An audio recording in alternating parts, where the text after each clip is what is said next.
Hello class 7th student पिछले video में हमने चैप्टर 13 को यहाँ तक रीड कर लिया था। इसके क्वेश्चन आंसर भी अपन इसका जो अर्थ है उसको अपन ने समझ लिया था।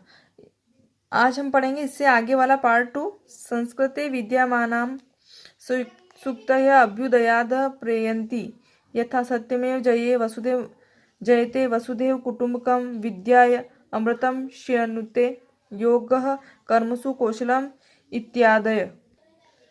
मीन्स इस लाइन का अर्थ संस्कृत विद्यमान सुक्ति अभ्युदय प्रियंती मीन्स जो संस्कृत में विद्यमान सुक्ति हैं वो सब प्रकार से उन्नति के लिए प्रेरित करती है ना। यथा मतलब जैसे सत्यमेव जयते, सत्य की विजय होती है ना। वसुदेव कुटुंब का मतलब सारी पृथ्वी परिवार के समान है, या पूरा परिवार पूरी पृथ्वी जो है सब एक दूसरे के रहने वाले जितने भी जीव सब एक दूसरे के भाई बहन है ना। और नेक्स्ट है विद्यायाम अमृतम शून्यते मीन्स विद्या से मनुष्य अमृत पीता है ना। मतलब विद्या बहुत उपयोगी होती है मनुष्य के जीवन में। योग कर्मसु कुशलम इत्यादय मीन्स कर्म में कुशलता ही योग है इत्यादि। इस प्रकार से जो है विद्या के बारे में बताया गया है। सर्वभूतेषु आत्मवत् व्यवहारम कुर्ता संस्कृत भाषाया सम्यक शिक्षिति मीन्स सबके साथ समान व्यवहार करना संस्कृत भाषा सबको यही शिक्षा देती है ना। जो संस्कृत भाषा है वो हमें ये शिक्षा देती है कि हमें सबके साथ समानता का व्यवहार करना चाहिए। ओके, आगे देखते हैं। केचन कथयन्ति यत् संस्कृत भाषायां केवलं धार्मिकं साहित्यं वर्तते। इस लाइन का अर्थ हुआ कि कुछ लोग कहते हैं कि संस्कृत भाषा में केवल धार्मिक साहित्य है ना। केवलम धार्मिकम साहित्यम वर्तते। कुछ लोग कहते हैं कि संस्कृत भाषा में केवल धार्मिक साहित्य है।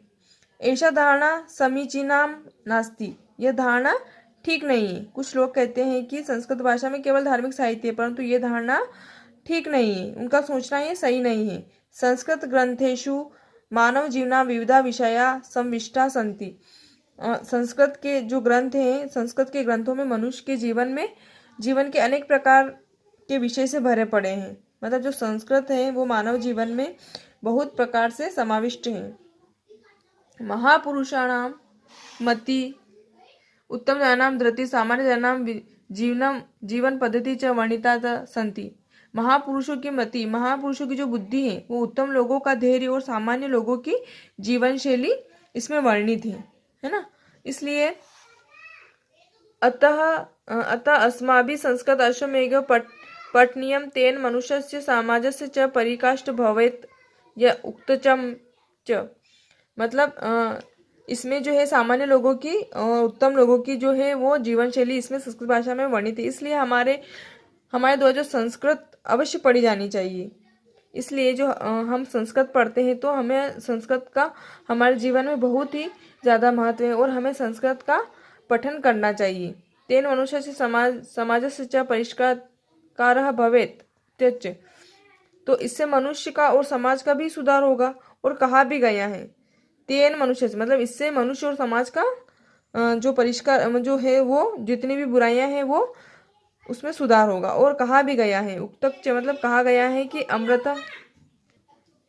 अमृतम संस्कृतम मित्रम सरलम वचम भाषासु महनीय यदः ज्ञान विज्ञान पोषकम। और कहा भी गया है कि संस्कृत के वचन रसपूर्ण और सरल हैं और यह भाषाओं में महान है और ज्ञान तथा विज्ञान की पोषक है। ओके, तो स्टूडेंट आपको ये समझ में आ गया होगा। शब्दार्थ आपने अपनी कॉपी में लिख लिए होंगे।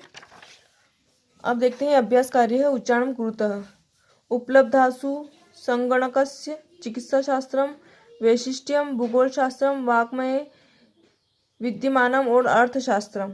ओके, नेक्स्ट क्वेश्चन है प्रश्नानाम एक पदेन उत्तराणि लिखत का भाषा प्राचीनतमा।